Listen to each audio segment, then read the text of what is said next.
நம்முடைய தியானத்திற்கு ஆதாரமாக சங்கீதம் 122 1, 4 இந்த 2 வசனங்களையும் வாசிக்க கேட்போம். கர்த்தருடைய ஆலயத்திற்கு போவோம் வாருங்கள் என்று எனக்கு அவர்கள் சொன்னபோது மகிழ்ச்சியாயிருந்தேன். அங்கே இஸ்ரவேலுக்கு சாட்சியாக கர்த்தருடைய ஜனங்களாகிய கோத்திரங்கள் கர்த்தரின் நாமத்தை ஸ்தோத்தரிப்பதற்கு போகும். கர்த்தருடைய ஆலயத்திற்கு போவோம் வாருங்கள் என்று எனக்கு சொன்ன பொழுதே மகிழ்ச்சியாயிருந்து என்று நாம் ஆண்டவரை ஸ்தோத்தரிப்பதற்காக திரளாய் இங்கு கூடியிருக்கிறோம். நாம் ஆண்டவரை ஸ்தோத்தரிப்பதற்கு பல காரியங்கள் இருந்த பொழுதிலும் இன்று எனக்கு அருமையானவர்களே, நாம் அவரை ஸ்தோத்தரிக்க போவது முக்கியமாக அவர் நமக்கு கொடுத்த அவருடைய ஆலயத்திற்காகத்தான். ஆலயத்திற்கு போவோம் என்று சொன்ன உடன் தானே பெரிய மகிழ்ச்சி எனக்கு உண்டாயிற்று என்று சங்கீதக்காரன் சொல்கிறார். என்ன காரணம் அந்த மகிழ்ச்சிக்கு? பல ஆண்டுகளுக்கு முன்பு அமிர்தசரஸ் நகரில் உள்ள பொற்கோவில் என்ற சீக்கிய சகோதரர்களுடைய ஆலயத்திற்கு செல்லும் ஒரு வாய்ப்பு எனக்கு கிடைத்தது. நான் அங்கு போன பொழுது அங்குள்ள தர்மகர்த்தாக்கு மிகுந்த மரியாதையோடு என்னை வரவேற்றார். எனக்கு பின்னால் வெளிநாடுகள் பல நாடுகளிலிருந்து திரளான மக்கள் பொற்கோவிலுக்கு வந்தார். அந்த ஆலயத்திற்குள் நுழைவதற்கு முன்பதாக வெளியிலே ஒரு சிறு நீரோடை போல சுத்தமான தண்ணீர் ஓடிக்கொண்டிருக்கும். யாராய் இருந்தாலும் சரி, அதில் தங்கள் கால்களை சற்று பதிய விட்டு அதன் பிறகுதான் ஆலயத்திற்குள் நுழைவார். அவர்களும் அப்படித்தான் வந்தார்கள். அவர்கள் பஞ்சாப் நாட்டைச் சார்ந்தவர்கள், சீக்கியர்கள். ஆனால் வெளிநாடுகளில் தங்கியிருந்து தங்கள் காலத்தை ஓட்டுபவர்கள். தண்ணீரை கடந்து உள்ளே வந்தார்கள். நான் நின்று கொண்டிருந்த இடத்திற்கு அருகில் அவர்களும் வந்து நின்றார்கள். நடுவில் இருந்த பொற்கோவிலின் கோபுரத்தை பார்த்தார்கள். அவருடைய கண்களில் அப்படியே கண்ணீர் வழிந்தது. தங்களையும் அறியாமல் அந்த தரையில் முகங்குப்புற விழுந்தார்கள். பல முறை அழுக்கு படிந்த, அநேகர் நடந்ததினால் பலவிதமான மாசு படிந்த அந்த தரையை மனதார முத்தமிட்டார்கள். 1, 2 அல்ல, ஒருவேளை 50 முத்தங்களை அவர்கள் கொடுத்திருக்கலாம் அந்த தரைக்கு. காரணம் என்ன? எத்தனையோ ஆண்டுகளாக நான் பொற்கோவிலை பார்க்க வேண்டும், அந்த ஸ்தூபியை பார்க்க வேண்டும் என்ற வாஞ்சையோடு இருந்த அவருடைய வாஞ்சை நிறைவேறினபடியினால் அத்தனை மகிழ்ச்சி. என் அன்பிற்குரியவர்களே, இங்கே சங்கீதக்காரன் சொல்கிறான், கர்த்தருடைய ஆலயத்திற்கு போவோம் வா என்று என்னை அழைத்த பொழுது எனக்கு அவ்வளவு மகிழ்ச்சி. காரணம் என்ன? சங்கீதம் 11:4 அவன் சொல்கிறான், என் ஆண்டவராகிய கர்த்தர், என் இதய தெய்வமாகிய கர்த்தர் தம்முடைய பரிசுத்த ஆலயத்தில் இருக்கிறார். பரிசுத்த ஆலயத்தில் என் ஆண்டவன் வீற்றிருக்கிறார் என்று சொல்கிறார். அதுதான் அவனுக்கு மகிழ்ச்சி. என் அன்பிற்குரியவர்களே, சங்கீதம் 43:4 சொல்கிறதே, சங்கீதக்காரனுடைய வாயினால் எனக்கு ஆனந்த மகிழ்ச்சியாக இருக்கிற என் தேவன் என்று சொல்கிறான். எனக்கு ஆனந்த மகிழ்ச்சியாக இருக்கும் என் தேவன் அந்த ஆலயத்தில் வீற்றிருக்கிறார். ஆகவே எனக்கு பெரிய மகிழ்ச்சி. நான் அவரை காண்பேன், பரவசம் அடைவேன், என் உள்ள மகிழ்ச்சினால் நிரம்பும் என்று அந்த ஆலயத்திற்கு போக வேண்டும் என்று கேள்விப்பட்ட உடனேயே மகிழ்ச்சினால் அவன் நிரம்புகிறார். என் அப்பன் என்ன சொல்கிறார்? எசேக்கியேல் 43:7 பாருங்கள். அவர் சொல்கிறார், இந்த ஆலயம்தான் என்னுடைய சிங்காசனம். சங்கீதம் 11:4 சொல்கிறது, தேவனுடைய சிங்காசனம் பரலோகத்தில் இருக்கிறது என்று. ஆனால் இந்த இடத்தில் தேவன் சொல்கிறார், பூமியில் நான் இருக்கும் மட்டும், உலாவும் மட்டும், எப்பொழுதெல்லாம் பூமிக்கு இறங்கி வருகிறேனோ அப்பொழுதெல்லாம் என் ஆலயமே எனக்கு சிங்காசனம் என்று சொல்கிறார். வெறும் சிங்காசனம் என்று சொல்லவில்லை, என்றென்றைக்கும் இது என் சிங்காசனம் என்று சொல்கிறார். என்றென்றைக்கும் எத்தனை மகிழ்ச்சி! நாட்கள் வரலாம் போகலாம், வருடங்கள் வரலாம் போகலாம், ஆனால் என் அன்பிற்குரியவர்களே, என்றென்றைக்கும் ஆலயம், என்றென்றைக்கும் அவருடைய சிங்காசனம் தான். இது நமக்கு எத்தனை பெரிய ஒரு ஆசீர்வாதம், எத்தனை பெரிய ஒரு மகிழ்ச்சி பாரு. பல ஆண்டுகளுக்கு முன்பு நான் அமெரிக்க ஐக்கிய நாட்டிற்கு பிரசங்கம் செய்வதற்காக போயிருந்த பொழுது, ஓரல் ராபர்ட்ஸ் என்ற உலக பிரசித்தி பெற்ற ஒரு தேவனுடைய மனிதருடைய ஊழியத்தை நடப்பிக்கும் அவருடைய தலைமை அலுவலகத்திற்கு நான் போயிருந்தேன். அங்கு ஒரு முக்கியமான அதிகாரியை பார்த்து பேசிக் கொண்டிருந்தேன். அப்பொழுது அவர் சொன்னார், நீங்கள் ஓரல் ராபர்ட்ஸை பார்த்து பேசி இருக்கிறீர்களா என்று. நான் சொன்னேன், இல்லவே இல்லை, ஆனால் அவரை பார்க்க எனக்கு அதிக ஆசை உண்டு என்று சொன்னேன். அவர் சொன்னார், வாருங்க, நான் கூட்டிக் கொண்டு போகிறேன் என்று. நான் கேட்டேன், உண்மையாகவா? அவர் சொன்னார், ஆம், உண்மையாகத்தான், வாருங்கள், நான் கூட்டிக் கொண்டு போகிறேன், அவரை பார்க்கலாம் என்று சொன்னார். வெகு தூரம் நடந்து அவர் இருந்த அறைக்கு வந்தோம். உள்ளே நுழைந்தோம். யாருமே பார்க்க முடியாது என்று சொல்கிறார்கள், பார்ப்பது கடினம் என்று சொல்கிறார்கள். அப்படிப்பட்ட மனிதரை நாம் பார்க்க போகிறோமா என்று என் உள்ளத்தில் அப்பொழுதே ஒரு களிப்பு, ஒரு எதிர்பார்க்குதல், ஒரு பரவசம். அவருடைய அறைக்குள் இருவரும் நுழைந்தோம். அவர் சொன்னார், இந்திய நாட்டை சார்ந்த ஒரு நற்செய்தியாளர் வந்திருக்கிறாரு, அவருடைய பெயர் தினகரன் என்று சொன்னார். அவர் என்னை உற்று பார்த்தார். எனக்கு நன்றாக தெரியும், இவரை பற்றி எனக்கு நன்றாக தெரியும் என்று சொன்னார். எழுந்து வந்தார், என்னை அணைத்து கொண்டார். உருக்கமான ஒரு ஜெபத்தை செய்தார். தேவனே, உம்முடைய மனதுருக்கத்தை இந்த மனிதனுக்கு நீர் அளவில்லாமல் கொடுத்திருக்கிறேன். எனினும் இன்னும் வரும் நாட்களில் இன்னும் உம்முடைய மனதுருக்கத்தை இவருக்குள் ஊற்றும், இன்னும் அதிகமான மனதுருக்கத்தோடு அவர் உம்முடைய ஊழியத்தை செய்யட்டும் என்று மனதுருகி வேண்டிக் கொண்டார். எனக்கு ஆச்சரியமாய் இருந்தது. என்னுடைய மகிழ்ச்சியை, என்னுடைய சந்தோஷத்தை விவரிக்கவே முடியாது. எப்படி அவருக்கு நன்றி செலுத்துவது என்று எனக்கு தெரியவில்லை. அப்பொழுது என்னை கூட்டிக் கொண்டு போன அந்த அதிகாரி ஓரல் ராபர்ட்ஸை கேட்டார், ரிச்சர்ட் ராபர்ட்ஸ் தன் அறையில் இருக்கிறாரோ என்று. ரிச்சர்ட் ராபர்ட்ஸ் என்பது அவருடைய மகன். அவரைப் போலவே தேவனால் வல்லமையாக பயன்படுத்தப்பட்டு வரும் ஒரு தேவனுடைய பாத்திரம். ஆகவே அவர் கேட்ட பொழுது ஓரல் ராபர்ட்ஸ் சொன்னார், ஆம், அவன் அறையில் தான் இருக்கிறான் என்றார். உடனே அவரை பார்ப்பதற்கு எங்களை அழைத்து கொண்டு போனார். ஆனால் அதற்குள் அவரே அறையிலிருந்து ஓடி வந்தார். அவரும் எங்களை அணைத்து கொண்டார். மிகுந்த பரவசத்துடன் எங்களுக்காக பிரார்த்தனை செய்தார். பிரார்த்தனை முடிந்தது. அவர் சொன்னார், எங்கள் ஞாபகத்திற்காக 2 வேதாகமங்களை தருகிறோம் என்று சொல்லி 2 வேதாகமங்களை எடுத்துக்கொண்டு வந்து அதில் ஓரல் ராபர்ட்ஸ் அவருடைய கையெழுத்தை அவரை போடும்படி செய்து எனக்கு 1, என் மகனுக்கு 1 என்று கொடுத்தார். அவருடைய கண்களில் கண்ணீர், எங்களுடைய கண்களிலும் ஆனந்த கண்ணீர். என் அன்பிற்குரியவர்களே, அதை போலவே நாம் தேவனுடைய ஆலயத்திற்கு வரும் பொழுது நம்முடைய தகப்பன் தேவாதி தேவன் அன்போடு நம்மை வரவேற்கிறார். உன்னை பற்றி எல்லாம் எனக்கு தெரியும் அப்பா, நீ ஒன்றும் சொல்ல வேண்டாம் என்று சொல்லி அணைத்து முத்தமிட்டு நம்மை ஆசீர்வதிக்கிறார்.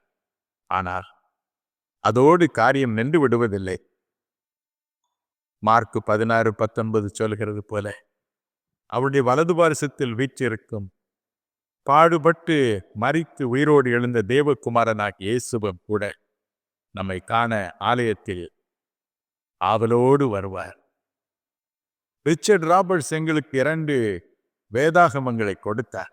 ஆனால் 1 கொரிந்தியர் 11ஆம் அதிகாரம் 23 26 வரை உள்ள வசனங்கள் கூறுகிறது போல, தேவகுமாரனாகிய இயேசுவும் கூட 2 அரும் பெரும் காரியங்களை நமக்கு கொடுக்கிறார். என்ன சொல்வார்? தினகர, இது உனக்காக கொடுக்கப்பட்ட என்னுடைய சரீரம், உனக்காய் பிற்கப்பட்ட நொறுக்கப்பட்ட என்னுடைய சரீரம் என்பார். அடுத்து திராட்சை ரசத்தை எடுத்து உனக்காக சிந்தப்பட்ட என்னுடைய இரத்தம் என்பார். வேதம் சொல்கிறது, நான் குறிப்பிட்ட வேத பகுதி இதை கொடுத்த பிறகு வேறொரு காரியத்தை சொன்னார். என்னை நினைவு கூறும்படி இதை செய். என்னை நினைவு கூறும்படி இதை வாங்கிக்கொள். ஆலயத்திற்குள் வரும் பொழுது, ஆராதனையில் நாம் பங்கு கொள்ளும் பொழுது இயேசு சொல்வது இதுதான், என் மகனே, என் மகளே, என்னை மறந்து விடாது, என்னை மறந்து விடாது. நான் பட்ட பாடுகளை, உனக்காக செய்த தியாகங்களை மறந்து போகாது. இது என் சரீரம், இது என் இரத்தம் என்பார். கலாத்தியர் 2:20 பக்தனாகிய பவுலடிகள் சொல்கிறார், என்னில் அன்பு கூர்ந்து எனக்காக தம்மைத்தாமே ஒப்பு கொடுத்த தேவகுமார். ஆலயத்தில் வரும்பொழுது அவர் சொல்கிறார், என்னை மறந்து விடாதே, நான் பட்ட பாடுகளை மறந்து விடாதே, என்னுடைய நேசத்தையும் மறந்து போகாதே என்று நினைப்பூட்டும் வண்ணமாய் தன் சரீரத்தையும் இரத்தத்தையும் நமக்கு கொடுக்கிறார். 1990 ஆண்டு என் மார்பு, என்னுடைய இருதயம் திடீரென்று பழுதுபட்ட மிக பரிதாபமான ஒரு நிலையில் மருத்துவமனையில் நான் கிடத்தப்பட்டேன்.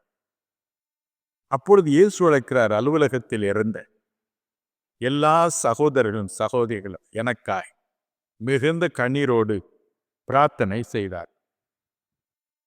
என்னுடைய மனைவியின் சகோதரியின் கணவன் மிஸ்டர் ஜார்ஜ் என்று ஒரு அருமையான அண்ணன் எனக்கு இருந்தார். நான் என் பெற்றோருக்கு ஒருவன், எனக்கு அண்ணனோ தம்பியோ அக்காவோ தங்கையோ கிடையாது. எனவே அவர்கள் என் மீது வைத்த பாசம் என் உள்ளத்தை கொள்ளை கொண்டது. ஒரு நாளைக்கு 100 தடவை அண்ணன் அண்ணன் என்று அவர்களை கூப்பிடுவேன். இயேசுவுக்கார் ஊழியத்தில் உயிரையே வைத்திருந்தார். ஆனால் திடீரென்று உயிருக்கு போராடும் விதத்தில் மருத்துவமனையில் என்னை கொண்டு போய் போட்ட பொழுதோ அவருடைய உள்ளம் தடுமாறியது. எல்லாரையும் பிரார்த்தனை செய்ய சொல்வார்கள். குழுவாய் பிரார்த்தனை செய்யும் பொழுது அவர்களும் போய் மண்டியிடுவார்கள். பிரார்த்தனை முடிந்த பொழுது பார்த்தா, உண்மையாக நான் சொல்கிறேன், அவர்கள் ஜெபித்த இடத்தில் மாத்திரம் ஏராளமான கண்ணீர் தேங்கி இருக்கும். அழுது கண்ணீர் வடித்து எனக்காக ஜெபித்திருப்பார்கள். மட்டுமல்ல, அந்த வாரம் முழுவதும் உணவு அருந்துவதை முழுவதும் நிறுத்திவிட்டார்கள். நடந்தது என்ன? அவர்களுக்கு மாரடைப்பு வந்தது. அதே மருத்துவமனைக்கு அவரை தூக்கி கொண்டு வந்து போட்டார்கள். அவர் மரித்து போனார். நான் உயிர் பெற்றுள்ளது. நான் எப்பொழுதும் சொல்வேன், என் அண்ணன் எனக்காக என்னில் அன்பு கூர்ந்து தன் உயிரையே கொடுத்தார். என் அண்ணன் தன் உயிரையே கொடுத்தார். ரோமர் 8:29 சொல்லுகிறது, ஆண்டவராகிய இயேசு கிறிஸ்து நமக்கு மூத்த அண்ணனாய் இருக்கிறார். நம்மை நேசிக்கிறார். நமக்காக அவரும் வேதனைப்பட்டு கலங்கி அழுதார் கெத்செமனே தோட்டத்தில். என் அன்பிற்குரியவர்களே, ஆகவே நாம் ஆலயத்திற்கு வரும் பொழுது மிகுந்த மகிழ்ச்சியோடு வருகிறோம். ஆலயத்திற்கு போவோம் வாருங்கள் என்று சொன்ன பொழுது மிகுந்த மகிழ்ச்சி எனக்கு உண்டாயிற்று. அங்கே என் தகப்பன் இருப்பார், என் மூத்த அண்ணன் இருப்பார், எனக்காய் அழும் ஒரு அண்ணன் இருப்பார் என்று சந்தோஷமாய் வருகிறோம். எவ்வளவு பெரிய ஒரு பாக்கியம். Gethsemane பூங்காவினில் கதறியழும் பேரோசையந்தும் Gethsemane பூங்காவினில்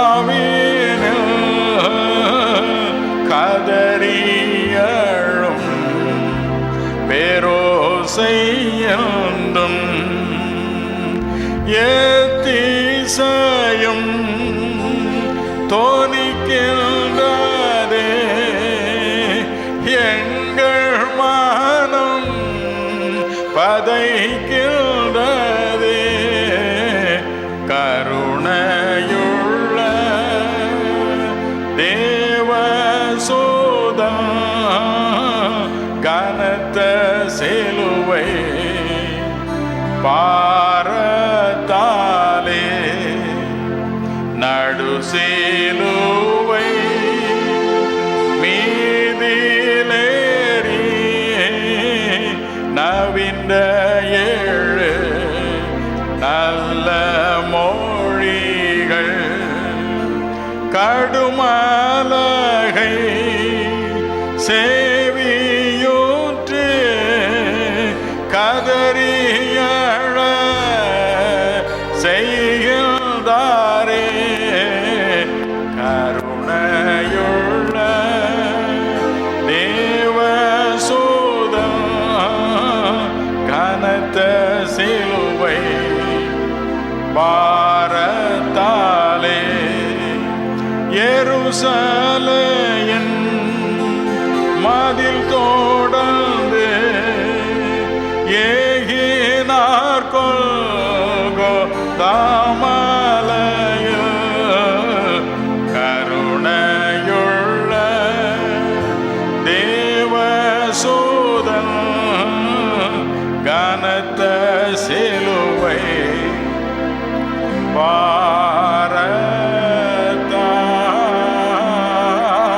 பாரத்தாலே. கவலைப்படாதிருங்கள். நம்மை போல பாக்கியம் உள்ள ஜனம் இந்த உலகில் இல்லை. இஸ்ரவேலே, நீ பாக்கியவா. கர்த்தரால் ரட்சிக்கப்பட்ட ஜனமே, உனக்கு ஒப்பானவன் யார் என்று மோசே உபாகம் 33 அதிகாரத்தில் எழுதி வைத்தார். ஆலயத்திற்கு நாம் வரும் பொழுதே தேவாதி தேவன் அங்கே காத்திருக்கிறார். தம்முடைய சிங்காசனத்தில் வீற்றிருக்கிறார். அவருடைய குமாரனாக இயேசு கிறிஸ்து வலது பார்சத்தில் நம்மை வரவேற்க ஆவலோடு காத்திருக்கிறார். நமக்காக ஜீவனை கொடுத்ததை மனதில் வைத்து நாமும் அதை நினைக்க வேண்டும் என்ற ஆசையோடு கூட காத்திருக்கிறார். இந்த பாக்கியம் யாருக்கு கிடைக்கும்? பிரியமானவர்களே, கவலைப்படாதிருங்க. இந்த உலகில் நமக்கு உபத்திரவங்கள் உண்டு. ஆனால் அதை ஜெயித்த இயேசுவும் தேவாதி தேவனும் ஆலயத்தில் நமக்காய் காத்திருப்பதும் உண்மை. அது நமக்கு போதுமானது. எனவே தான் ஆலயத்திற்கு போவோம் வாருங்கள் என்று சொன்ன உடனே ஒரு ஆனந்த மகிழ்ச்சி நம்முடைய உள்ளத்தில் பெருக்கெடுத்தோடுகிறது. காரணம், ஆனந்த மகிழ்ச்சியாக இருக்கும் தேவாதி தேவன் இங்கே வீற்றிருக்கிறார். கவலைப்படாதிருங்க, போகட்டும். எசேக்கியேல் 43:7 வேறொரு காரியத்தையும் தேவாதி தேவன் சொல்கிறார். இது என் பாத பீடத்தின் ஸ்தானம். இது என் பாத பீடத்தின் ஸ்தானம். ஏசாயா 66:1, அப்போஸ்தலர் 7:49 இந்த வசனங்களை வாசித்து பாரு. தேவன் சொல்கிறார், வானம் எனக்கு சிங்காசனம், பூமி எனக்கு பாதப்படி என்று. ஆகவேதான் தாவீது சொன்னார் 1 நாளாகமம் 28:2 தேவனுடைய பாத பீடமாக, தேவனுடைய பாதப்படியாக இந்த ஆலயத்தை கட்டினேன். அவருடைய பாதம் தங்கும் ஒரு இடமாக இந்த ஆலயம் இருக்கட்டும் என்று நான் இதை கட்டினேன் என்று சொல்கிறார். தேவனுடைய பாதம் தங்கும் இடம். பல ஆண்டுகளுக்கு முன்பு நான் எருசலேம் நகருக்கு சென்றிருந்தேன். அப்பொழுது ஒரு நாள் நாசரேத்தூருக்கு நேராக நாங்கள் போய்கொண்டிருந்த பொழுது வழிகாட்டி சொன்னான், அதோ பாருங்கள் அந்த சிறிய பாதை, அதுதான் இயேசுநாதர் இருந்த நாட்களில் இருந்த பாதை. நாம் இப்பொழுது செல்லும் இந்த நவீன ரஸ்தா அல்ல, அதில் தான் அவர் நடந்து போயிருக்க வேண்டும் என்று சொன்னார். என் உள்ளத்தில் எழுந்த ஒரு எண்ணம் என்ன தெரியுமா? வேடிக்கையான எண்ணம். ஒரே ஓட்டமாக ஓடிப்போய் அந்த பாதையில் விழுந்து இயேசுநாதர் நடந்து சென்ற அந்த பொழுதியை முத்தமிடுவோமா? அதில் ஒரு புண்ணியம் கிடைக்குமா நமக்கு? அதுதான் நம்முடைய வாஞ்சை. அவருடைய பாதங்களை முத்தமிடுவதுதான் நம்முடைய வாஞ்சை. ஆண்டவருடைய பாதங்களை பாருங்க. மத்தேயு 15:30 சொல்லுகிறது, அவருடைய பாதத்தில் வைக்கப்பட்ட நோயாளிகள் யாருடைய சிபாரிசும் இன்றி, யாருடைய பிரார்த்தனையும் இன்றி தானாகவே குணமானார்கள் என்று. மார்க் 5:22 சொல்லுகிறது, தன் ஒரே மகளின் உயிருக்காக வாதாட, போராட, மன்றாட ஆண்டவராகிய இயேசுவின் பொற்பாதத்தில் யவீரு விழுந்தார் என்று. 7:25 சொல்லுகிறது, கொடிய பிசாசினால் வாதிக்கப்பட்ட தன் மகளுக்காக மன்றாட ஒரு பெண் அவருடைய பாதத்தில் விழுந்தாள் என்று. லூக்கா 5:8 சொல்லுகிறது, தான் பாவியான ஒரு மனுஷன் என்பதை உணர்ந்த பேதுரு, செம்படவனாக இருந்த பேதுரு அவருடைய பாதத்தில் விழுந்தார், விழுந்து புலம்பி அழுதார். யோவான் 11:32 பாருங்கள். அன்பு சகோதரன் லாசருவை இழந்து போன மரியா இயேசுவின் பாதத்தில் விழுந்து, நீர் இங்கே இருந்திருந்தீர்களா, என் சகோதரன் மரித்திருக்க மாட்டான் என்று புலம்பி அழுவதில் பார்க்கிறோம். என் அன்பிற்குரியவர்களே, இவர்களில் யாராவது தேவனிடமிருந்து, ஆண்டவராகிய இயேசு கிறிஸ்துவனிடமிருந்து உதவியை பெறாமல் போனது உண்டா? இல்லை, இல்லை. அவருடைய பாதத்தில் விழுந்த ஒவ்வொருவரும் அவர்கள் விரும்பினதை பெற்றுத்தான் அந்த இடத்தில் இருந்து புறப்பட்டு போனார்கள் என்று வேதம் சொல்லுகிறது. மட்டுமல்ல, லூக்கா 7:38 சொல்லுகிறது, மரியாள் பாவியான ஸ்திரீ என்று பெயர் பெற்ற ஓர் பெண் அவருடைய பாதத்தில் விழுந்தது மட்டுமல்ல, தன் கண்ணீரினால் அந்த பாதங்களை நனைத்தாள் என்று வேதம் சொல்கிறது. என் அன்பிற்குரியவர்களே, நமக்கும் கூட வேதம் அந்த அறிவுரையைத்தான் கொடுக்கிறது. சங்கீதம் 62:8 சொல்கிறது, நீங்கள் அவருடைய சமூகத்தில் உங்கள் இதயத்தை ஊற்றி விடுங்க. சங்கீதம் 142:2 சொல்லுகிறது, அவருடைய சமூகத்தில் உங்கள் சஞ்சலங்களை ஊற்றுங்க, உங்கள் விண்ணப்பங்களை ஊற்றுங்கள் என்று. சஞ்சலம் என்று தமிழில் எழுதியிருக்கிறது, ஆங்கிலத்தில் கம்ப்ளைண்ட்ஸ் அல்லது உங்களுடைய பெறாது. அவருடைய சமூகத்தில் வந்து, தேவனே, நான் 20 வருஷமாய் ஜெபிக்கிறேனே, ஏன் கேட்கவில்லை? 5 வருடமாய் வாதாடுகிறேனே, எனக்கு ஒரு வீடு ஏன் கொடுக்கவில்லை என்றெல்லாம் அவரிடம் நாம் பிராதுகளை சமர்ப்பிப்பதற்காக அவருடைய சமூகத்தில் உங்கள் சஞ்சலங்களை ஊற்றிவிடுங்கள் என்று வேதம் சொல்லுக. ஆம் பிரியமானவர்களே, இன்று நாமும் கூட ஆலயத்திற்கு வருகிறோம். அவருடைய சமூகத்தில் நம்முடைய கண்ணீரை சிந்த அவருடைய பாதம் அங்கே வைக்கப்பட்டிருக்கிறது. மரியாள் அழுது புலம்பிய பாதம், யவீரு தன் மகளுக்காக அழுத அந்த பாதம், அதே பாதம் நமக்கு முன்பதாக வைக்கப்பட்டிருக்கிறது. எவ்வளவு பெரிய பாக்கியம் பாரு. பல ஆண்டுகளுக்கு முன்பு பிலிப்பைன்ஸ் நாட்டில் உள்ள மணிலா நகருக்கு நற்செய்தி அறிவிக்க சென்றிருந்தேன். ஒரு நாள் எல்லாம் முடிந்த பிறகு மணிலா நகரத்தை சுற்றி காண்பிக்க என்னை அழைத்து போனார். அங்கே சீன இனத்தைச் சேர்ந்தவர்களுக்கு, மிகவும் பெரிய செல்வந்தர்களுக்கு என ஒரு கல்லறை தோட்டம் இருக்கிறது. அதன் உள்ளே போனார். கல்லறைகளை காணோம்.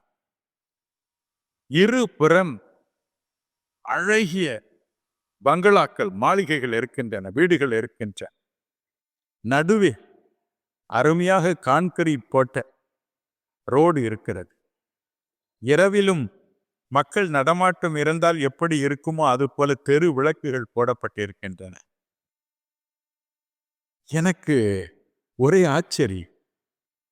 ஐயா, நீங்கள் கல்லறைக்கு கூட்டி போவதாக சொன்னீர்கள், இது என்ன நகரின் ஒரு பகுதிக்கு கூட்டி வந்திருக்கிறீர்கள் என்று கேட்டு, அப்பொழுது அவர் சொன்னார், பிரதர், இந்த ஒவ்வொரு வீட்டிலும் ஒரு கல்லறை இருக்கிறது. ஒரு செல்வந்தர் மரித்து போகும் பொழுது அவருடைய உடலை அடக்கம் செய்து அதன் மீது அழகிய ஒரு வீட்டை கட்டுகிறார். அவர் இந்த உலகில் வசித்த வீடு எப்படி இருந்ததோ அதே மாதிரியான வீடு, அல்லது தங்களுடைய சக்திக்கு ஏற்றபடி கட்டப்பட்ட ஒரு வீடு அந்த கல்லறையின் மீது எழும்புகிறது. எப்பொழுதெல்லாம் இந்த மக்களுக்கு வேதனைகள், சஞ்சலங்கள் வருகின்றனவோ அப்பொழுதெல்லாம் அவர்கள் இங்கு வந்து விடுவார்கள்.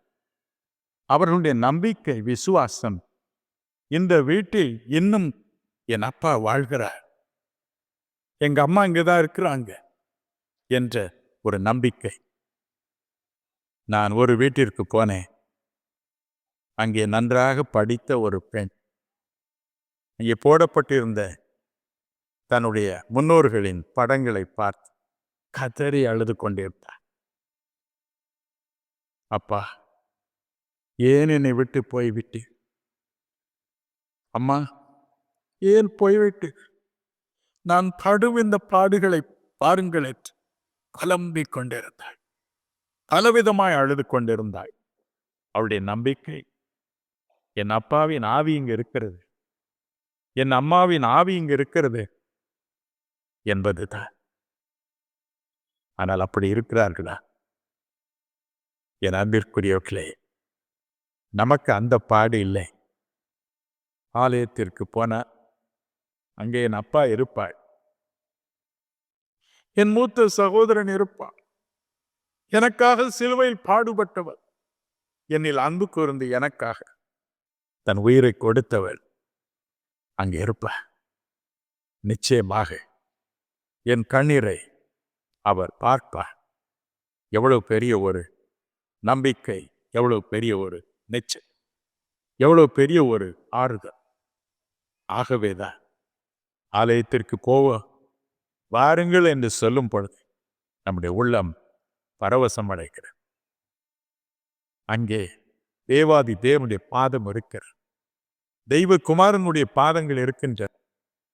அந்த பாதங்களில் முகத்தை புதைத்து நம் கண்ணீரை சிந்தலாம், நம்முடைய பிராதிகளை அவரிடம் தெரிவிக்கலாம், நம் கண்ணீரை அவர் துடைப்பார், இந்த வேதனைகளை மாற்றுவார். கவலைப்படாதிருங்க, நாம் பாக்கியவான்கள். நம்முடைய உள்ளத்தில் ஆனந்த மகிழ்ச்சி பெருகுவதற்கு காரணம் ஆனந்த மகிழ்ச்சி ஆகிய நம்முடைய நம்முடைய மூத்த அண்ணன் இந்த ஆலயத்தில் வாழ்வதுதான். என்றென்றைக்கும் நான் இங்கு இருப்பேன் என்று சொல்லி இருக்கிறார். என்றும் அவர் நமக்கு அடைக்கலமாய் இருப்பார். மூன்றாவது பாருங்கள், இந்த ஆலயத்தில் அவர் வேறு சில காரியங்களை வைத்திருக்கிறார். 2 நாளாகமம் 7ஆம் அதிகாரம் 15-16 வசனங்களில் சாலமோனுடைய ஆலயத்தின் மேல் தன் கண்களை வைத்து அவன் செய்த ஜெபங்களை கேட்டு அதற்கு பதிலளிக்கும் முகனாக இப்படி சொல்கிறார். சாலமன், உன் ஜெபத்தை கேட்டு என் கண்கள் எந்நாளும் இங்கு இருக்கும், திறந்திருக்கும். என் செவிகள் எப்பொழுது நீங்கள் செய்யப்படும் ஜெபத்தில் திறந்திருக்கும். என் இருதயம் இங்குதான் இருக்கும், மோட்சத்தில் அல்ல. என் இதயம் இந்த ஆலயத்தில் தான் இருக்கும். என் பெயர் இந்த ஆலயத்திற்கு சூட்டப்பட்டிருக்கும் என்று சொல்கிறார். என் பெயர் இருக்கும், என் இதயம் இருக்கும், என் கண்கள் இருக்கும், திறந்த காதுகள் இருக்கும் என்று சொல்லு. எதற்கு? நாம் செய்யும் ஒரு ஜெபத்தையாவது கேட்பதற்கு தவறிவிடக்கூடாது என்பதற்காக, கட்டாயம் அதற்கு பதில் கொடுக்க வேண்டும் என்பதற்காக. 2 ஆண்டுகளுக்கு முன்பு நான் வாரணாசி அல்லது நாம் காசி என்று அந்த இடத்திற்கு கூட்டங்கள் நடத்த சென்றேன். திரும்பி சென்னை வருவதற்கு வழி டெல்லி தான். டெல்லிக்கு போயிருந்தேன். ஒரு ஹோட்டலில் தங்கியிருந்து அடுத்த நாள் காலை சிலரை நான் பார்க்க வேண்டும் என்று எண்ணியிருந்தேன். மாலையில் பிளேன் எனக்கு. என் மகன் சொன்னார், அப்பா, இவ்வளவு தூரம் வந்துவிட்டு நீங்கள் பிரதம மந்திரியை பார்க்காமல் போவது நல்லதல்ல. என்றார். நான் சொன்னேன், அவர் எதற்கு தொந்தரவு செய்வது? வேண்டாம் என்று சொன்னேன். இல்லை, நீங்கள் தொலைபேசியிலாவது ஒரு குட் மார்னிங் சொல்லிவிடுங்கள் என்றார். அது வேண்டுமென்றால் சொல்லலாம் என்று பிரதம மந்திரியிடம் தொலைபேசியில் பேசி என்னுடைய காலை வணக்கத்தை தெரிவித்தேன். அவர் கேட்டார், சார் எப்போ சார் வந்தீங்க, எப்போ திரும்பி போறீங்க என்று கேட்டார். நான் நாளை மாலை போகிறேன், ஆனால் அதற்கு நடுவில் நான் சிலரை பார்க்க வேண்டும் என்று சொன்னார். அவர் சொன்னார், நீங்கள் யாரையும் பார்க்க வேண்டாம், முதலாவது என்னை பாருங்கள், தயவு செய்து மாலை 5 மணிக்கு வந்து விடுங்கள். இப்பொழுது ராஜஸ்தான் போய்கொண்டிருக்கிறேன், நான் ஹெலிகாப்டரில் தான் போகிறேன், மாலை வந்து விடுவேன், கட்டாயம் 5 மணிக்கு வாருங்கள் என்றார். போனேன், அன்போடு வரவேற்றார், சிற்றுண்டி கொடுத்தார். அதன் பிறகு அவருக்காக ஜெபம் செய்து முடித்தேன். பிறகு கேட்டார், யாரையோ பார்க்க வேண்டும் என்றீர்களே, யாரை என்று கேட்டார். குறிப்பிட்ட அதிகாரியின் பெயரை சொல்லி, நீங்கள் ஏன் போய் அவரை பார்ப்பது, இப்பொழுது நான் அவரை வரச் சொல்கிறேன். அவருடைய காரியதரிசி எவ்வளவோ முயன்றும் அந்த அதிகாரியை போனில் பிடிக்கவே முடியவில்லை. போன் எப்பொழுதும் என்கேஜாகவே இருந்தது. அப்பொழுது அவர் சொன்னார், நீங்கள் நேராக உங்கள் ஹோட்டலுக்கு போங்க, நான் நாளை காலையில் கரெக்டாக 9 மணிக்கு உங்களுக்கு போனில் சொல்வேன், எப்பொழுது அவர் உங்களை வரவேற்பார் என்று. நல்லது என்று சொல்லி விடை பெற்றோம்.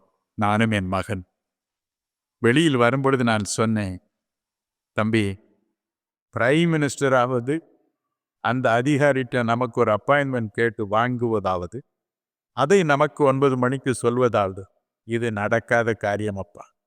நான் வெளியில் வந்த உடனே அவருக்கு 1000 தலைவலி இருக்கிறது, மறந்து போவார். நாம் தான் முயற்சி செய்து அவரை பார்க்க வேண்டும் என்று சொன்னேன். இருவரும் போய்விட்டோம். ஆனால் அடுத்த நாள் காலையில் பாருங்க, சரியாக 9 மணிக்கு ஹோட்டல் தொலைபேசி அடித்து, மணி அடித்து, என் மகன்தான் எடுத்தான். சில சமயங்களில் தொலைபேசியில் என் குரலும் என் மகனுடைய குரலும் ஒரே போல ஒலி. மறுபக்கம் பிரதம மந்திரி பேசினார். அவர் சொன்னார், சார் 11 மணிக்கு உங்களை சந்திக்கும்படி அந்த அதிகாரியிடம் சொல்லி இருக்கிறேன், உங்களுக்கு என்ன வேண்டுமோ அத்தனையும் கொடுக்கும்படியும் நான் சொல்லி இருக்கிறேன், ஆகவே 11 மணிக்கு அவரை சந்தியுங்கள் என்றார். என் மகன் தேங்க்யூ சார் என்று சொன்னார். அப்படியெல்லாம் சொல்லாதிருங்கள், இது என் கடமை என்று சொல்லி போனை வைத்து விட்டார். அவர் நினைத்தார், நான் தான் பேசுகிறேன். எனக்கும் என் மகனுக்கும் ஒரே ஆச்சை. நாட்டின் பிரதம மந்திரி நாங்கள் சொன்னதை மறவாமல் மனதில் வைத்து, அவர் சொன்ன அந்த நேரம் ஒரு நிமிஷம் தவறா கரெக்டாக 9 மணி எங்களுடைய விருப்பத்தை நிறைவேற்றினார். என் அன்பிற்குரியவர்களே, அப்படியானால் நம் அருள்நாதர் நமக்கு எப்படி உதவி செய்வார்? நம்முடைய ஒவ்வொரு சொட்டு கண்ணீரையும் அவர் தன் கணக்கிலே வைக்கிறார். சங்கீதம் 56:8 சொல்கிறது, தேவரீரின் அலைச்சல்களை எல்லாம் எண்ணி இருக்கிறேன், எத்தனை தடவை நான் போற்றுக்கு நடந்திருக்கிறேன், எத்தனை தடவை நான் வேண்டாத இடங்களுக்கு வரவழைக்கப்பட்டிருக்கிறேன், எத்தனை தடவை வேலை தேடி அலைந்திருக்கிறேன், எத்தனை தடவை என் மகளுக்கு ஒரு நல்ல மாப்பிள்ளை கிடைக்குமா என்று அலைந்திருக்கிறேன்.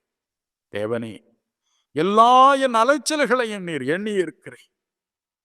என் கண்ணீர் உம்முடைய துருத்தியில் இருக்கிறது, உம்முடைய பாட்டிலில் இருக்கிறதே, அவைகள் உம்முடைய கணக்கில் இருக்கின்றன என்று தாவீது சொன்னார். ஆலயத்திற்கு வரும்பொழுது எத்தனை மைல்கள் நீங்கள் நடந்து அதன் பிறகு அழுத்து வந்திருக்கிறீர்கள் என்பதை அவர் எண்ணுவார். அவருடைய பாதத்தில் சென்று ஒவ்வொரு சொட்டு கண்ணீரையும் எண்ணுவார், பதில் தருவார், மறக்கவே மாட்டார். மறந்துவிடக் கூடாது என்பதற்காகவே தன் 2 கண்களையும் இங்கே வைத்திருக்கிறார். 2 செவிகளையும் திறந்த செவிகளாய் வைத்திருக்கிறார். அவருடைய இதயம் இங்கேயே இருக்கிறது. எந்த நேரம் அவருடைய இதயம் இங்கே இருக்கிறது. என் நாமத்தினால் நீங்கள் எதை கேட்டாலும் நான் அதை செய்வேன் என்று யோவான் 14:14 சொல்லி இருக்கிறபடியினால் அவருடைய பெயரே இங்கு வைத்திருக்கிறார். கவலைப்படாதிருங்க. நம்முடைய வீடுகளில் நாம் செய்யும் ஜெபங்களை அவர் கேளாமல் போகலாம். ஆனால் ஆலயத்தில் வந்து மனம் கசந்து அந்நாளைப் போல அழும் பொழுது கேட்பாக அவருடைய உள்ளம் ஒரு கவலைப்படாது. கடைசியாக அவருடைய ஆலயத்திற்கு ஆனந்த மகிழ்ச்சியோடு நாம் வருகிறோம். பரவசத்தோடு வருகிறோம். எப்பொழுதெல்லாம் உள்ளம் குளிர்கிறதோ, எப்பொழுதெல்லாம் ஒரு குறிப்பிட்ட நபரின் மீது நமக்கு ஒரு அன்பு உள்ளத்தில் பெருகுகிறதோ, அடுத்து நம்முடைய உள்ளத்தில் வரும் ஒரு எண்ணம், இவனுக்கு நான் எண்ணத்தை கொடுக்கலாம், இவளுக்கு நான் எண்ணத்தை கொடுக்கலாம். தேவாதி தேவன் இப்படி சொல்கிறார். 2 நாளாகும் 7:12 இந்த ஆலயத்தை நீங்கள் எனக்கு பலியிடும் ஸ்தானமாக தெரிந்து கொண்டேன். இங்கே உங்கள் பலிகளை செலுத்து. இங்கே உங்கள் பலிகளை செலுத்து. அது என் இருதயத்திற்கு பிரியமாயிருக்கு. என் மேல் நீங்கள் ஆனந்த மகிழ்ச்சியோடு இருப்பது உண்மையான, எனக்கு எதையாவது கொடுக்க வேண்டும் என்று உங்களுடைய உள்ளம் தூண்டுவது உண்மையான, அதை இங்கே செலுத்துங்கள் என்று சொல்கிறார். 3 விதமான பலிகளை குறித்து வேதம் சொல்கிறது. ரோமர் 12:1 உங்களையே உங்கள் சரீரங்களையே ஜீவ பலியாக செலுத்து. என் அன்பிற்குரியவர்களே, இதை விளக்கும் முகனாக சங்கீதம் 5:7 நாம் வாசிக்க கேட்போம். சங்கீதம் 5:7 நானோ உமது மிகுந்த கிருபையினாலே உமது ஆலயத்துக்குள் பிரவேசித்து உமது பரிசுத்த சந்நிதிக்கு நேரே பயபக்தியுடன் பணிந்து கொள்ளுவேன். பயபக்தியுடன் பணிந்து கொள்வேன். பயபக்தியுடன் பணிந்து கொள்வேன். லேவியர் 26:2 சொல்கிறது, உம்முடைய பரிசுத்த ஸ்தானத்தை தேவன் சொல்கிறார், என்னுடைய பரிசுத்த ஸ்தானத்தை பயபக்தியோடு நடந்து கொள். பயபக்தியோடு அவருடைய ஆலயத்திற்குள் வரும்பொழுது ஒரு பயபக்தி, ஒரு நடுக்கம், ஒரு திகில் நமக்கு இருக்க வேண்டும். பிரியமானவர்களே, இஷ்டப்படி அவருடைய ஆலயத்தில் அல்லது அவருடைய சமூகத்தில் அவருடைய ஆராதனையில் நடந்து கொள்ளவே கூடாது. அதை அவர் விரும்புவதே. சங்கீதம் 22:23 சொல்லுகிறது, அவரை குறித்து பயபக்தியோடு நடந்து கொண்டு. சங்கீதம் 95:6 சொல்லுகிறது, அவர் குன்பதாக முழங்கால் படியிட்டு பணிந்து குனிந்து அவரை வணங்கி. வெளிப்படுத்தின விசேஷம் 11:18 பாரு. பரலோகத்தே இவ்வாறு சொல்லப்படுகிறது, தேவனுக்கு முன்பதாக பயபக்தியோடு நடந்து கொண்டவர்களுக்கு பலனளிக்க தேவன் வருகிறார். எல்லாருக்கும் அல்ல, அவருக்கு முன்பதாக பயபக்தியோடு நடுக்கத்தோடு திகிலோடு நடப்பதுதான் அவருக்கு பலி செலுத்துவதா. ஆதியாகமம் 31:42 பாருங்க. தேவனுக்கு ஒரு பெயரை கொடுக்கிறான் யாக்கோபு, ஈசாக்கின் பயபக்திக்குரியவர். ஈசாக்கு தேவனுக்கு முன்பதாக அவருடைய சமூகத்தில் நடுங்கினார். தேவனே, ஒரு விதத்தில் உமக்கு முன்பதாக நான் நடுங்காதவனாக காணப்படக்கூடாது. நான் உமக்கு முன்பதாய் எப்பொழுதும் பயந்து நடந்து கொள்வேன் என்று சொன்னார். ஆகவே தேவன் அவனை ஆதியாகமம் 26:12-13 படி 100 மடங்கு ஆசீர்வதித்தார். பயபக்தியோடு நடக்கிறவர்களுக்கு பலன் உண்டு என்று வெளிப்படுத்தின விசேஷத்தில் வானுலகில் சொல்லப்படுகிறதாக எழுதப்பட்டிருக்கு. பயபக்தி. நீதிமொழியில் 28:14 பாரு. எப்பொழுதும் பயந்திருப்பது நல்லது. எப்பொழுதும் தேவனுக்கு முன்பதாய் பயபக்தியோடு நடந்து கொள்வது நல்லது. யோபுவை பாரும். யோபு 1:8 தேவன் யோபுவை பற்றி சொன்னார். அவனைப் போல உத்தமன் சன்மார்க்கனும் தேவனுக்கு பயந்து தீமைக்கு விலகிறவனும் வேறு ஒருவனும் இல்லை என்று சொன்னான். ஆனால் யோபு என்ன சொன்னான் தன்னை பற்றி? யோபு 42:5-6 வசனங்களை பார். அவன் சொன்னான், தேவனே, இதுவரைக்கும் நான் உம்மை பற்றி கேள்விப்பட்டு இருக்கிறேன், இப்பொழுதோ என் கண்கள் உம்மை காண்கிறது என்று சொன்னான். அடுத்து என்ன சொன்னான்? ஆகவே நான் என்னை அருவருக்கிறேன், சாம்பலிலும் தூளிலும் உட்கார்ந்து நான் வெட்கப்படுகிறேன் என்று சொன்னான். தேவன் சொல்லலா, மேரி, நீ உத்தமமாய் நடக்கிற பெண், உன்மார்க்கமாய் நடக்கிற பெண், தீமைக்கு பயந்து விலகி நடக்கிற பெண் என்று நம்மை குறித்து உன்னை குறித்து சொல்லலாம். ஆனால் நாம் என்ன சொல்வோம்? தேவனே, ஐயோ, நான் உமக்கு கொன்பதாக அருவருக்கப்படத்தக்க. அதுதான் பயபக்தி. வெளியில் அப்படி இப்படி என்று உடை அணிவது, வெளியில் தாழ்மையா இருப்பது போல நடிப்பதல்ல. அது எல்லாரும் செய்ய. உள்ளத்தின் ஆழத்தில் எப்பொழுதும் ஒரு பயம், ஒரு திகில். God is a high tension wire. The more we go nearer and nearer to him, the more you are in danger. ஆகவே நான் பயபக்தியோடு நம்மை காத்துக்கொள். என் அன்பிற்குரியவர்களே, இந்தியாவின் அப்போஸ்தலர் என்று பெயர் பெற்ற சாது சுந்தர் சிங்கை பற்றி அடிக்கடி நான் ஒரு காரியத்தை சொல்வதுண்டு. ஒரு விசை அவர் இலங்கை நாட்டில் உள்ள யாழ்ப்பாணம் நகருக்கு சென்றிருந்தார். அப்பொழுதெல்லாம் இந்த க்ஷயரோகத்திற்கு மருந்து கிடையாது. 2 நுரையீரல்களும் க்ஷயரோகத்தினால் அரிக்கப்பட்ட தங்களுடைய ஒரே குமாரனுக்காக ஒரு தாயும் தகப்பனும் வந்து மன்றாடினார்கள். ஐயா, நீங்கள் வாருங்கள், உங்கள் பரிசுத்தமான கைகளை வையுங்கள், என் மகன் உயிர் பெற்று எழுவான் என்று சொன்னார். சாது சுந்தர் சிங் என்ன சொன்னார் தெரியுமா? என்னுடைய 16வது வயதில் வேத புத்தகத்தை கிழித்தெறிந்தவன் நான். இந்த கரங்கள் சபிக்கப்பட்ட கரங்கள், சபிக்கப்பட்ட இந்த கரங்களையா கொண்டு வந்து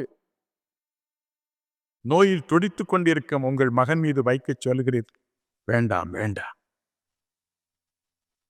பரிசுத்தமான கரங்களை உடைய யாரையாவது கூட்டிச் செல்லுங்கள் என்றார். ஒரு பக்கம் மக்கள் சொல்கிறார்கள் இந்தியாவின் அப்போஸ்தலன் என்று, மறுபக்கம் தேவன் அவரை அங்கீகரித்திருக்கிறார் பரிசுத்தவான் என்று. ஆனால் அவருடைய உள்ளம் ஏற்றுக்கொள்ளவே இல்லை. என் கரங்கள் சபிக்கப்பட்ட கரங்கள் என்றார். அதுதான் தேவனுக்கு பலியாக வாழ்வு. எனினும் அவர் கரங்களை அவருடைய வற்புறுத்துதலுக்காக போய் வைத்தார். மனம் கசந்து அழுதார். தேவனுடைய குரலை கேட்டார். 2 புதிய நுரையீரல்களை அந்த சிறுவனுக்கு கொடுத்து எழுப்பி. என் அன்பிற்குரியவர்களே, இதுதான் பயம். என்றைக்கும் நான் பயத்தோடி, நடுக்கத்தோடு, திகிலோடி அவருடைய சமூகத்திலே நடந்து கொள்வோம். அதுதான் நாம் அவருக்கு பலியாக வாழ்வது. 2வது, தேவன் சொல்கிறார். வேடிக்கையான ஒரு காரியம் பாரு. யாத்திராகம் 23:15, யாத்திராகம் 34:20, உபாகமம் 16:17. இந்த 3 வசனங்களை வாசித்து பாரு. தேவன் சொல்கிறார், ஒரு விசையாகிலும் என்னுடைய சமூகத்தில் நீ வெறும் கையாய் வரவே வேண்டாம். வெறும் கையாய் என்னுடைய சமூகத்தில் நீ வரவே கூடாது. ஏதாவது ஒரு காணிக்கை, உன்னால் முடிந்த அளவு நீ செலுத்தக்கூடிய காணிக்கையை தான் கொண்டு வர வேண்டும். ஒரு வசனத்தை வாசிப்போமா? உபாகமம் 16:17 வாசிக்க கேள். ஆனாலும் அவர்கள் கர்த்தருடைய சந்நிதியில் வெறும் கையோடே வராமல், உன் தேவனாகிய கர்த்தர் உனக்கு அருளிய ஆசீர்வாதத்திற்கு தக்கதாக அவனவன் தன் தன் தகுதிக்கு ஏற்றபடி காணிக்கையை கொண்டு வர கடவன். தன் தன் தகுதிக்கு ஏற்றபடி எவ்வளவு கொடுக்க முடியுமோ அவ்வளவு கொண்டு வர கடவன். வெறுங்கையாய் மாத்திரம் வரவே வேண்டாம் என்று சொல். மல்கியா 3ஆம் அதிகாரம் 10ஆம் வசனத்தை பாருங்கள். தசம பாகத்தை குறித்து அங்கே எழுதியிருக்கிறது உங்களுக்கு நன்றாய் தெரிந்திருக்கு. தசம பாகங்களை நாம் கொண்டு வந்து போடும் பொழுது அவர் சொல்கிறார், வானத்தின் பலகணிகளை திறப்பே, இடம் கொள்ளாமல் போகும் மற்றும் ஆசீர்வாதத்தை உங்கள் மீது வருஷிக்க பண்ண மாட்டேனோ என்று சோதித்து பாரு. பல முறையும் நாம் பண கஷ்டம் என்கிறோம், வறுமை என்கிறோம். தேவன் சொல்கிறார், எதையாவது கொண்டாப்பா, உன் கையில் இருக்கிற எதையாவது கொண்டு வா, சம்திங், அதை நான் வாங்கட்டும், அதை ஆசீர்வதிக்கட்டும், அதன் மூலம் உன் கடனை நான் தீர்க்கட்டும் என்று சொல்கிறார். நாம் செலுத்தும் அடுத்த பலி நம்முடைய காணிக்கைகள் தான். காருண்யா பொறியியல் கல்லூரி என்ற ஒரு கல்லூரியை ஸ்தாபித்தோம். வங்கியில் கடன் வாங்கி அதை கட்டி முடித்து, இன்றைக்கும் அதை போல எல்லா உபகரணங்களும் நிறைந்த ஒரு கல்லூரி இல்லை என்று அங்கு வருகிற எல்லாரும் எழுதி வைத்து போகின்றார். இன்னும் கடனை நாங்கள் செலுத்த வேண்டும். இதை குறித்து அதிகமாய் நான் ஜெபம் செய்து கொண்டிருந்தேன். ஒரு நாள் ஆண்டவர் முகமுகமாய் என்னோடு பேசினார். இந்த வசனத்தை குறித்து பேசினார். அவர் சொன்னார், நீ ஒரு காரியம் செய், உனக்கு நான் ஒவ்வொரு மாதமும் மக்கள் மூலம் அனுப்புகிற சிறு சிறு நன்கொடைகளை சேர்த்து இந்த ஊழியத்தை நடத்தி வருகிறாய் என்பது எனக்கு தெரியும். எனினும் அதில் நீ 10ல் 1 பாகத்தை எடுத்து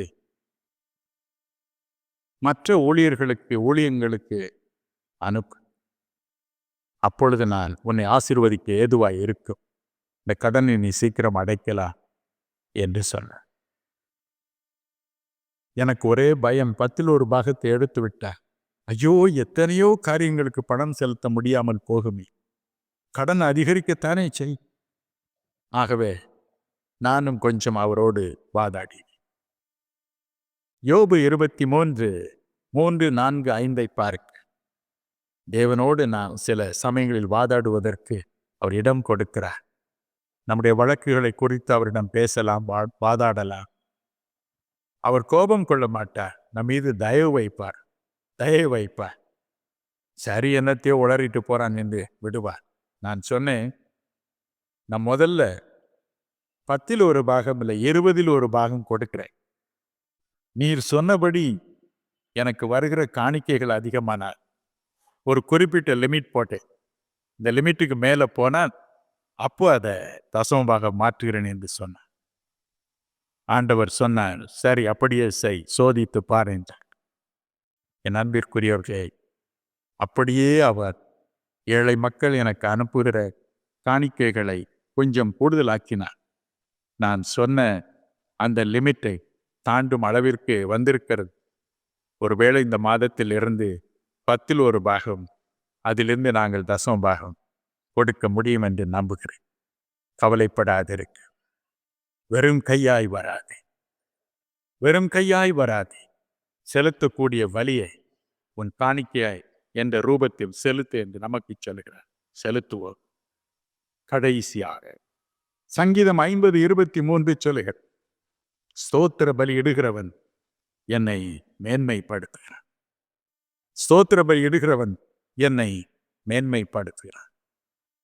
என் அன்பிற்குரியவர்களே, எபிரேயர் 13:15 சொல்லுகிறார், உதடுகளின் கனியாகிய ஸ்தோத்திர பலியை எப்பொழுதும் நாம் அவருக்கு செலுத்த கடவுள். எப்பொழுதும் நன்றி செலுத்தி கொண்டே இருப்போம், நாம் பெற்றுக்கொண்ட நன்மைகளுக்காக. அவருக்கு நன்றி செலுத்த அவருடைய உள்ளம் மகிழ. ஸ்தோத்திர பலி இடுகிறவன் என்னை மகிமைப்படுத்துகிறார். 1 சாமுவேல் 2:30 சொல்கிறார், என்னை கனப்படுத்துகிறவனை நான் கனப்படுத்துவேன். நாம் நன்றி செலுத்த அவர் நம்மை கனப்படுத்துவார். நம் கண்ணீரை துடைப்பார். கவலைகளுக்கு ஒரு முடிவை தருவார். இதற்கு தான் ஆலயத்திற்கு வருகிறோம். ஒவ்வொரு பாடலையும் இனிமையாய் பாடுகிறோம். உள்ளத்தின் ஆழத்தில் இருந்து அவரை ஸ்தோத்தரிக்கிறோம். அவரும் அதை கவனமாய் கேட்பார். உண்மை தரிசனம் ஒன்றினை பிரசங்கியார் ஒருவர் சொல்ல கேட்டேன். ஆலயத்தில் அதிகமான ஈடுபாடு கொண்ட ஒரு மனிதர் மரித்து இந்த உலகை விட்டு கடந்து போனார். மோட்சம் சென்றார். தேவ தூதர்கள் அவரை வரவேற்றார். அப்பொழுது அவர் கேட்டாரா, இங்கே ஆலயம் எங்கே இருக்கிறது என்று. நல்லது, கூட்டி போகிறோம் என்று சொன்னார்கள். அழகிய ஒரு மண்டபத்திற்குள் அவரை கூட்டிச் சென்றார். உள்ளே சுற்றி சுற்றி பார்த்தார். சுவரை தடவி பார்த்தார். மிக மிக மெதுவாக இருக்கிறது. நமது ஒரு சுவர் போல கான்கிரீட்டாக இது இல்லையே என்று எண்ணிக்கொண்டார். வெல்வெற்று போல மென்மையா இருக்கிறது. விதம் விதமான வர்ணம் படைத்ததா இருக்கிறது. ஒன்றும் அவருக்கு விளங்கவில்லை. அடுத்தவர் கேட்டார் தேவ தூதனிடம், ஆண்டவரை காணோமே. அப்பொழுது இயேசு உள்ளே நுழைந்தார். அவரை கண்டவுடன் எல்லாம் அவருக்கு மறந்து போயிற்று. அவருடைய பொற்பாதத்தில் விழுந்தார். அவரை ஸ்தோத்தரிக்க ஆரம்பித்து விட்டார். திடீரென்று சுற்றி பார்த்தார். சுவரெல்லாம் மறைந்து விட்டது. அங்கே கணக்கற்ற தேவதூதர்கள் நின்று கொண்டிருந்தார். அப்பொழுதுதான் அவர் விளங்கிக் கொண்டார். சுவராக தோன்றியது சுவர் அல்ல, தேவ தூதர்கள் தாமே இவரை திருப்திப்படுத்துவதற்காக தங்களுடைய செட்டைகளை வரிசையாக சுருக்கி வைத்து நின்றார்களா. சுவரை போல அது காட்சி அளித்தது. மற்றொரு பக்கத்தில் இருந்த சிறகினால் மேலே மூடினார். மண்டபம் போல தோன்றிய. ஆனால் இயேசுவை கண்டதும் எல்லாவற்றையும் மறந்தார். அவரை துதித்து துதித்து துதித்து பரவசமடைந்தார்.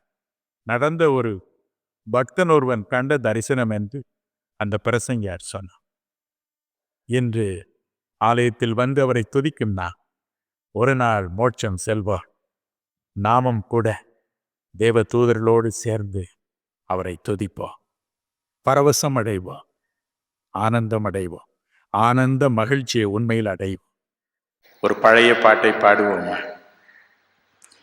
கோடா கொடி தூதர்கள்,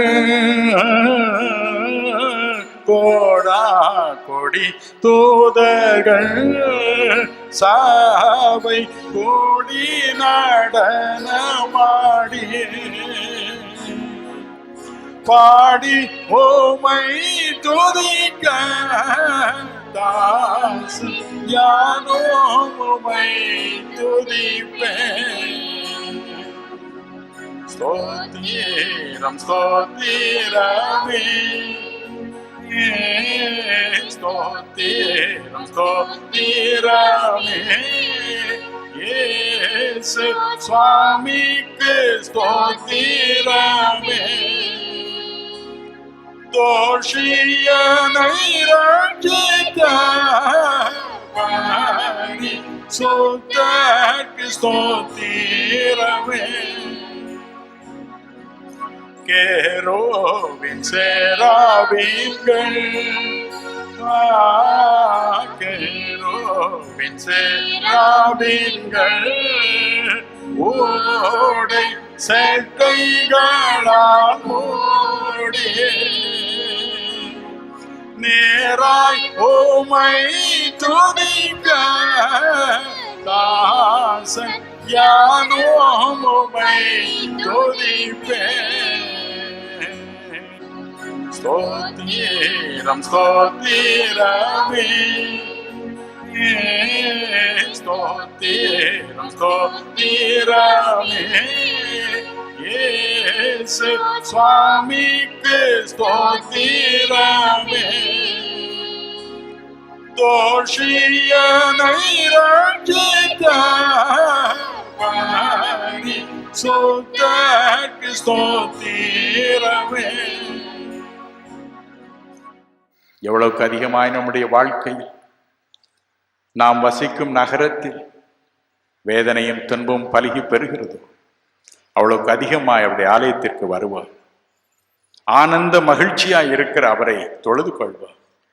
அவருடைய பாதத்தில் நம் கண்ணீரை சிந்துவார். கண்ணீரை துடைப்பார். அனைத்து முத்தமிடுவார். ஒவ்வொரு ஜபத்திற்கும் பதில் கொடுப்பார். நம்மை உயர்த்துவார். கவலைப்படாதீர்கள். நாம் ஜெபிப்போமா? ஜெபிப்போம். Thank you, Lord. Thank you, Jesus. Wonderful and glorious Jesus. எங்கள் அன்புள்ள பரம தகப்பனே, நீர் எனக்கு சொன்ன வார்த்தைகளை ஒரு வார்த்தை பிசகாமல் சரியாக எல்லாவற்றையும் அது பிள்ளைகளுக்கு சொல்லி இருக்கிறேன். கருணை கடலே, இந்த வார்த்தைகள் அவர் உள்ளங்களில் பதியும்படி செய்யும். ஒவ்வொருவரும் எவ்வளவு பெரிய பாக்கியவான் பாக்கியவதி என்பதை அவள் உணரும்படி செய்யும். அப்பா, உம்முடைய மிகுந்த இரக்கத்தினால் உம்மை நேரில் தரிசிக்க உம்முடைய பாதங்களை பிடித்து கதறி அழ எங்களுக்கு எந்த ஒரு இடத்தை தந்திருக்கிறீரப்பா, உமக்கு நன்றி, கோடாகோடி நன்றி.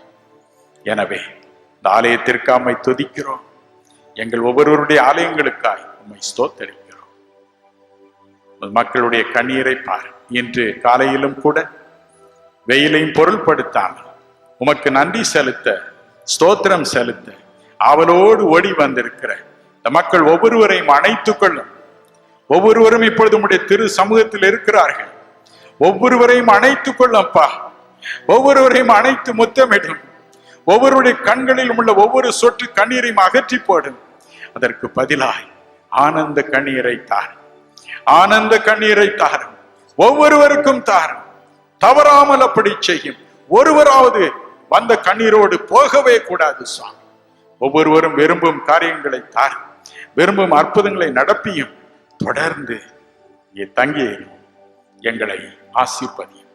எங்கள் அருமை இரட்சகரும் மீட்பருமாகி இயேசு கிறிஸ்துவின் பொற்பாதம் பணிந்து அதிக பக்தி வினயமாய் கெஞ்சி கேட்டுக்கொள்கிறோம் எங்கள் நல்ல பிதாவே.